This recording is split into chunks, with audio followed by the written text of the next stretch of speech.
जोहार आप सभी को। आज मैं आप लोगों को दो प्रश्न बताने जा रहा हूँ।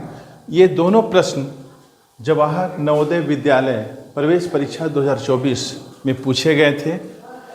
इस तरह के प्रश्न अक्सर पूछे जाते हैं, इसलिए आप लोग इन दोनों प्रश्नों को ध्यान से देखेंगे और अपनी तैयारी को जारी रखेंगे। आप लोगों के लिए सबसे पहला प्रश्न है, एक वर्ग तथा एक आयत के क्षेत्रफल बराबर हैं। यदि वर्ग की प्रत्येक भुजा 42 मीटर है तथा आयत की चौड़ाई 28 मीटर है, तो आयत का परिमाप क्या होगा? प्रश्न में एक वर्ग दिया हुआ है और एक आयत दिया हुआ है। दोनों का क्षेत्रफल आपस में बराबर है। वर्ग और आयत दोनों का क्षेत्रफल आपस में बराबर है। हम लोग क्या करेंगे? सबसे पहले वर्ग का क्षेत्रफल निकालेंगे। वर्ग का क्षेत्रफल बराबर फॉर्मूला होता है भुजा का होल स्क्वायर।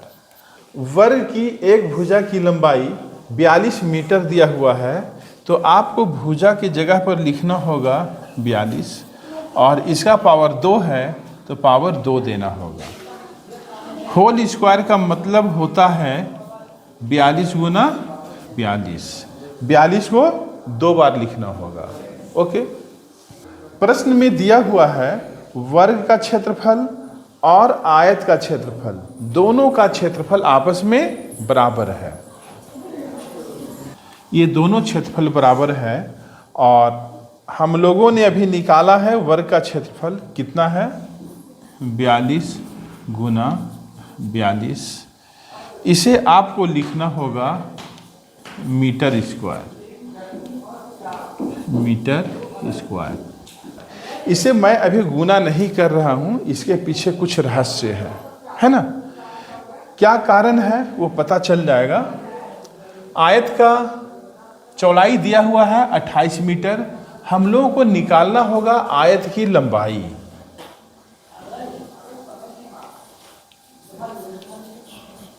आयत की लंबाई बराबर फॉर्मूला होता है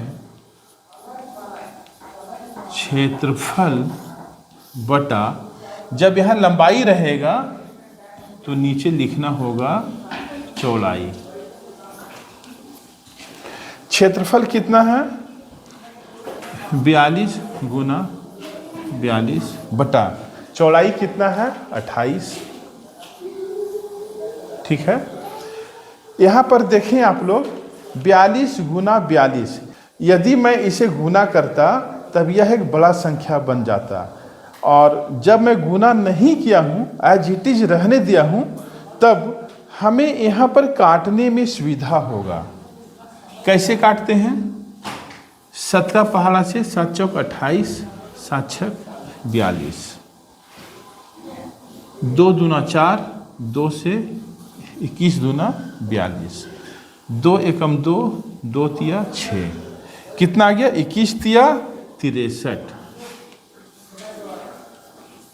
मीटर। इस प्रश्न में हम लोगों को मालूम हो गया आयत की लंबाई 63 मीटर, चौड़ाई प्रश्न में दिया हुआ है 28 मीटर है। हमें निकालना क्या है? आयत का परिमाप निकालना है। आयत का परिमाप। आयत का परिमाप का फॉर्मूला आप लोग जानते हो। आयत का परिमाप बराबर 2L + B। L का मतलब हो गया लंबाई, B का मतलब चौड़ाई। ओके। अब यहाँ पर वैल्यू बैठाना होगा। आयत की लंबाई कितना है? 63। चौड़ाई कितना है? 28। ठीक।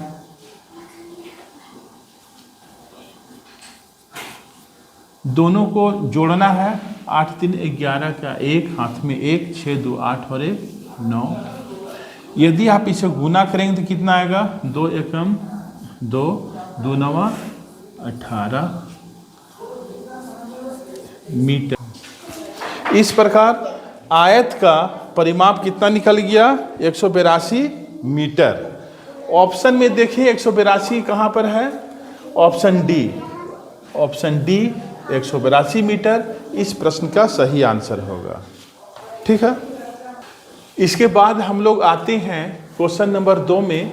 छायांकित भाग का क्षेत्रफल क्या है? यह आकृति एक वर्ग का है। ये हम लोग जानते हैं वर्ग के चारों भुजा की लंबाई आपस में बराबर होती है। तो यहाँ ऊपर वाला भुजा की लंबाई कितना है? 15। तो यह भी 15 होगा, यह भी 15 होगा, नीचे भी 15 होगा। जब नीचे भी 15 होगा तो यहाँ से लेके यहाँ तक 8 सेमी है, ये 3 सेमी है, तो 8 3 कितना हो गया? 11 सेमी। तो ये दूरी कितना होगा यहाँ से यहाँ तक? 8 3 11, 11 और 4 15 होता है। तो जब ये दूरी 4 होगा तो इसके ऊपर वाला भी कितना होगा? 4 सेंटीमीटर होगा ना। तो हम लोग क्या करेंगे, इस छायांकित भाग के क्षेत्रफल को निकालने के लिए इस वर्ग का क्षेत्रफल में से ये जो आयत है जो कट करके निकाला हुआ है इसका क्षेत्रफल घटा देंगे। जब ये पूरा वर्ग के क्षेत्रफल में से ये छोटा टुकड़ा का क्षेत्रफल घटा देंगे तब छायांकित भाग का क्षेत्रफल निकल जाएगा।